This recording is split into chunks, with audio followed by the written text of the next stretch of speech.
The city, or near it. Any city, anywhere, one size or another. We flee from it and are drawn to it. Oppressed, excited, frustrated, enthralled, appalled by it.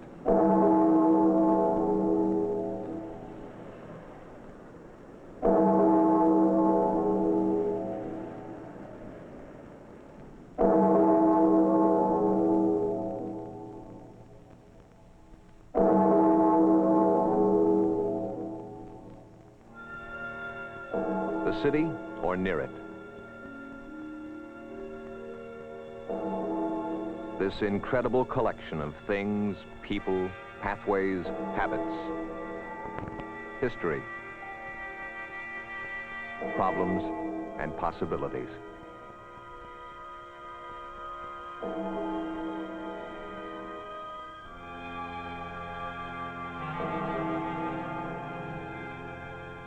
What do we want in a city? Everything we have ever wanted to fill our needs and meet our wishes. Out of our needs and wishes, we make our cities and the lives we lead in them. How have we managed? All you have to do is wake up in the morning and look around.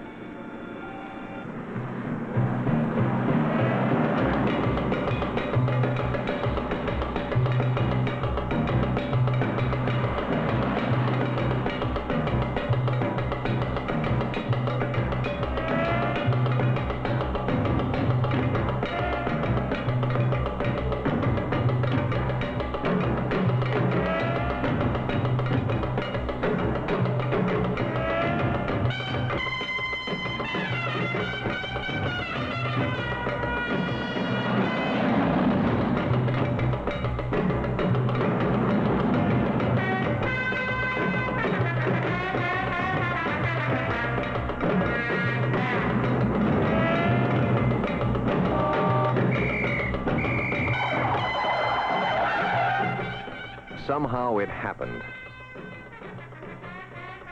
By accident, perhaps.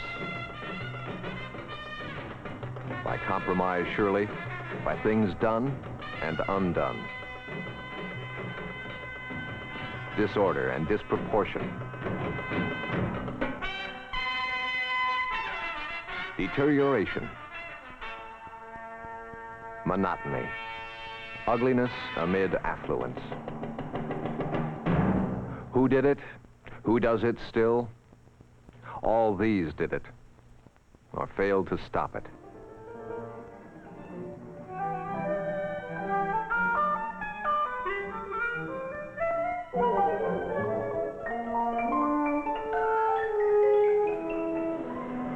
In the end, all the people who didn't see or had learned not to see.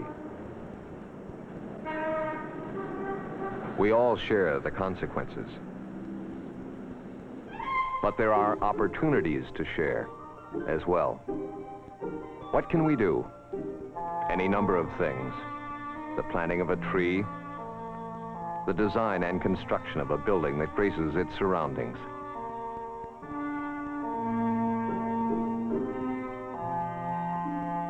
The redevelopment of a great downtown area.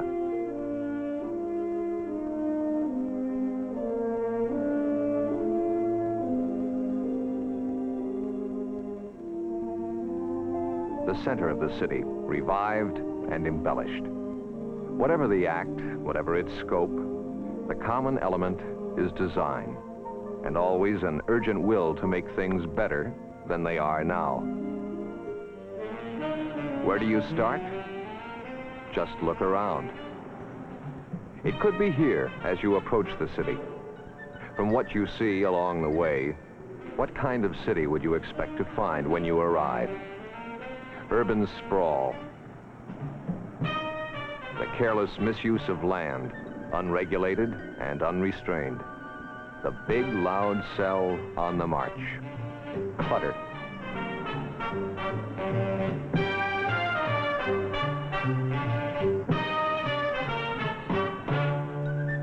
As you move toward the city, what visions of it are raised by this? And what by this? As much as anything else, the city is an experience, and the approach foretells what it will be like.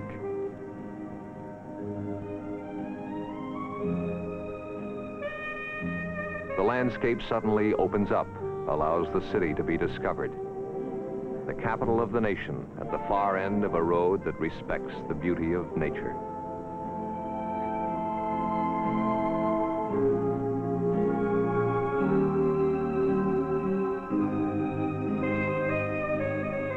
Surrounded by possibilities, often we seem determined to kill them off.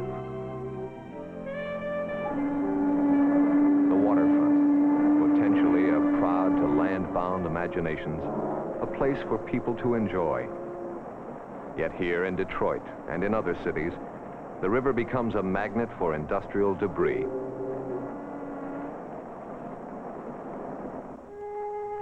In Washington, the Potomac lies unfulfilled.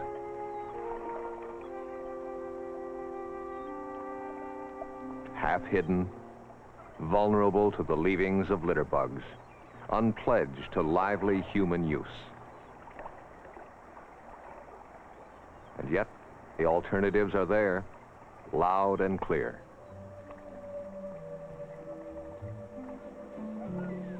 Why not bring river and people together? Let the river grace the city and the lives of its people.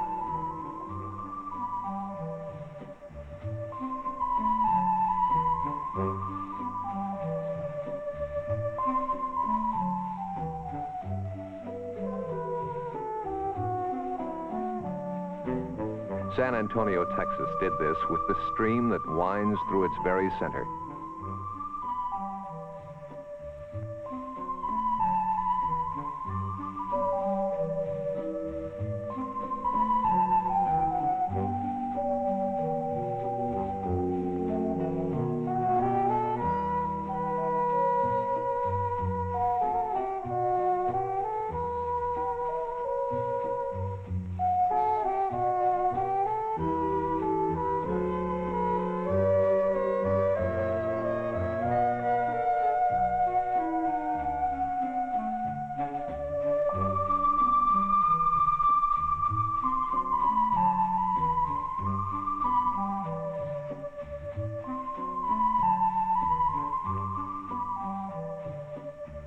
A wandering walk, Paseo del Rio, for the pleasure of citizens in the heart of the city.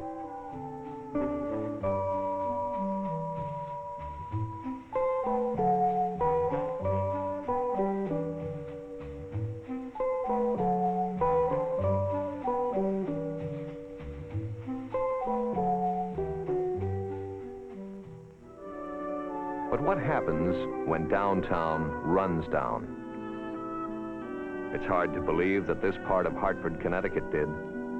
Today, the eye scans a center of commerce built to human scale, Constitution Plaza, where the eye meets the variety it demands, the surprises it savors, the gentle peace of growing things. There is a place for automobiles and a place for people. They are not the same place. Traffic goes under and around the plaza. Cars park underground.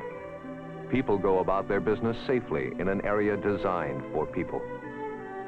It is pleasant to discover places to get lost in, yet reassuring to find landmarks to go by.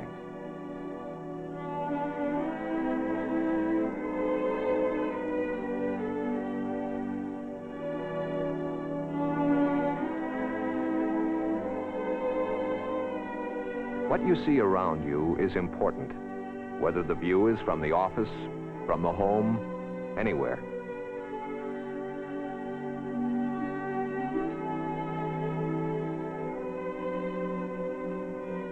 Public and private resources will combine to renew much of downtown America.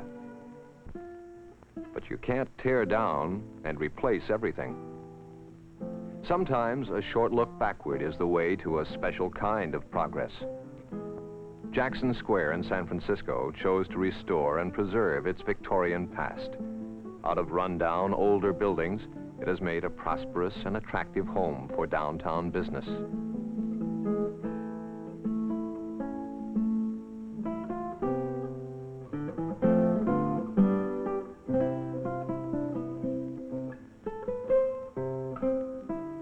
place to work, a place to live. For many slums, nothing can be done. They are too far gone. They must be uprooted and replaced.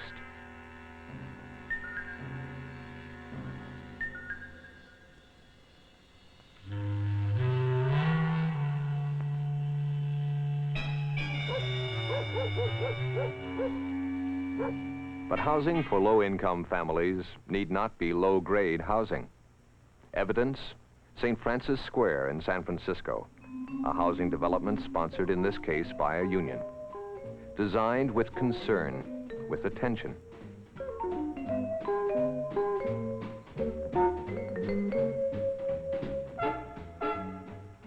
Nor does publicly sponsored housing have to be mean and ugly. More evidence, the municipal low-cost housing program in Mount Clemens, Michigan, designed for livability, for the sensibilities of people.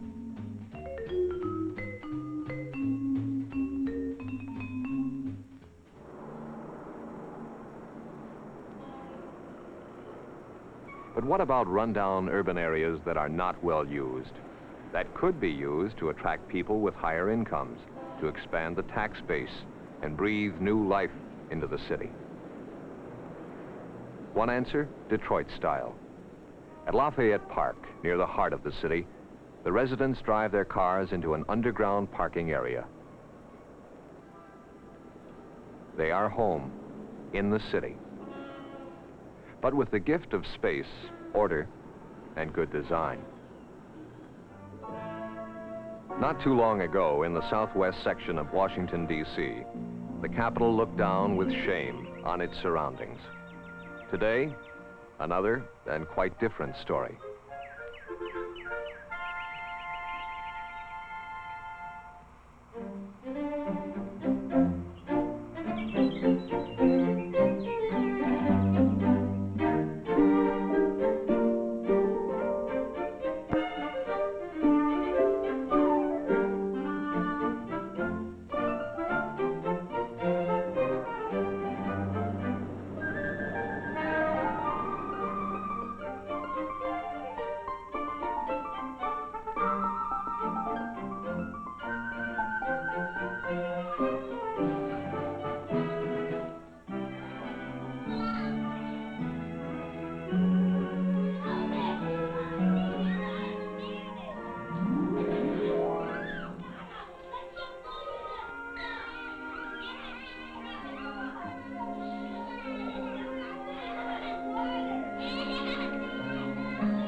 There are times when only complete renewal can answer the need.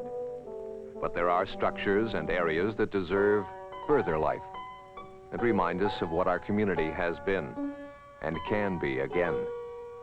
Continuity, preservation of early values. The touches and details that say we care for our own sensibilities and those of our children. This is the story of the Georgetown section of Washington, a story of care, concern, and time taken to set things right.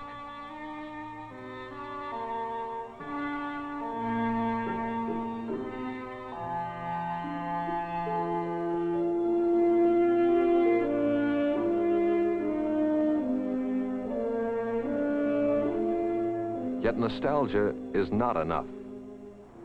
Searching for betterment, expanding America keeps moving outward for peace, space, privacy, and then somehow manages to box itself in again.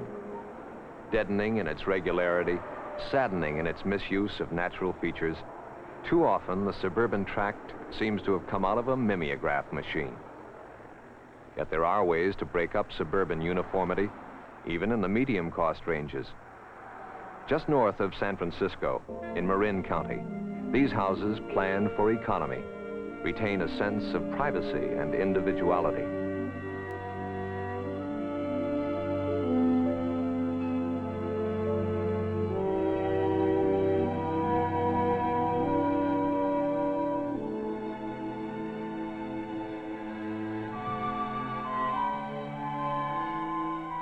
In Virginia, a happy mating of good design, land use, and landscaping.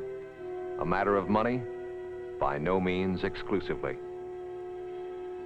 For there are expensive suburban homes that misuse the land and abuse the eye.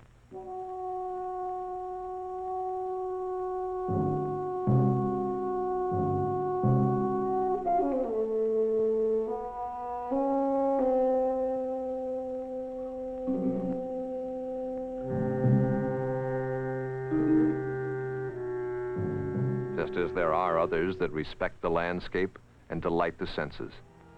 The houses well sited, the trees preserved, wires underground where they belong.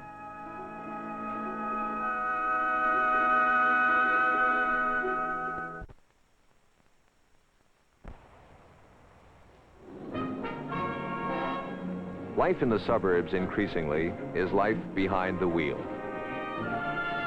To stop and shop, perchance to buy. Once he has left his car, let the buyer beware. Too many of the new shopping centers are obstacle courses for people.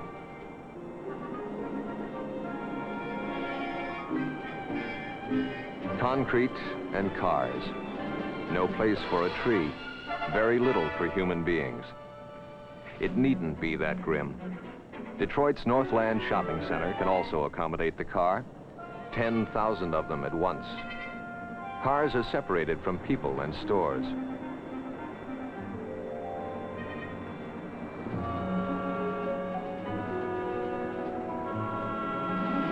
The shopper walks free of auto traffic in malls designed for civilized browsing and buying.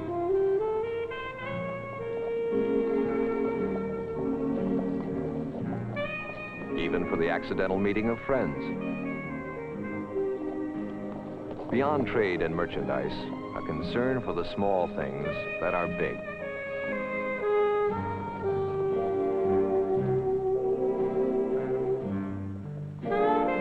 The amenities, the grace notes of sculpture, vegetation, the play of water, a shaded path. The fun of shopping enhanced by touches of taste, color, and form. What suburbia can do, downtown can do equally well. The successful mixing of business and pleasure, commerce and comfort. The special attractions of Rockefeller Plaza in New York City bring people to play, to watch, to pause. These extra touches also draw business into the nearby shops.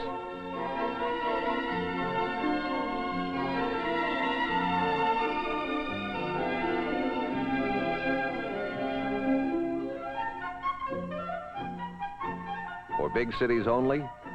Hardly. In winter? In all seasons. Canton, Ohio offers the same benefits and pleasures for its 115,000 citizens at Central Plaza. It is not a matter of size or scope. Small things have a large place. A well-designed trash container, trees and flowers to brighten the city, a place to sit, a place to walk that interests the eye. All the details that say beauty and concern, all part of the America we see, the America we can have if we want it. What can we do? What can you do in your community? Look around. Become aware of what's wrong and why. Make a visual survey of your community. Urge your local government and civic leaders to prepare a long-range program for good community design. Demand community tree planting programs, effective ordinances to regulate signs and billboards, to place utility lines underground. Local government cannot do it alone. Business leadership is vital to get these programs moving and to keep them alive. Call on architects and other design professionals to translate human needs and wishes into a harmony of structures and spaces. It takes all three forces: design professionals, government, business leaders, always a now and demanding public. The city or near it? What will it be like 5, 10, 50 years from now?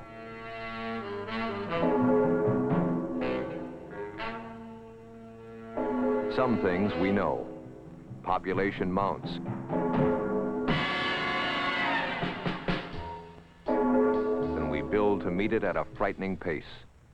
In the next 40 years, we will rebuild America. How well will we do it? What kind of cities will we build for ourselves and our children?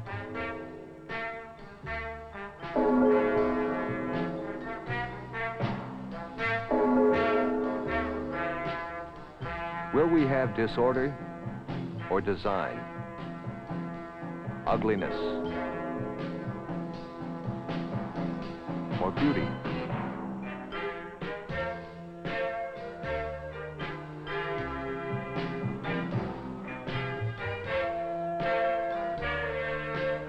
More than ever, the environment we live in, the America we see, is a matter of choice and of shrinking time.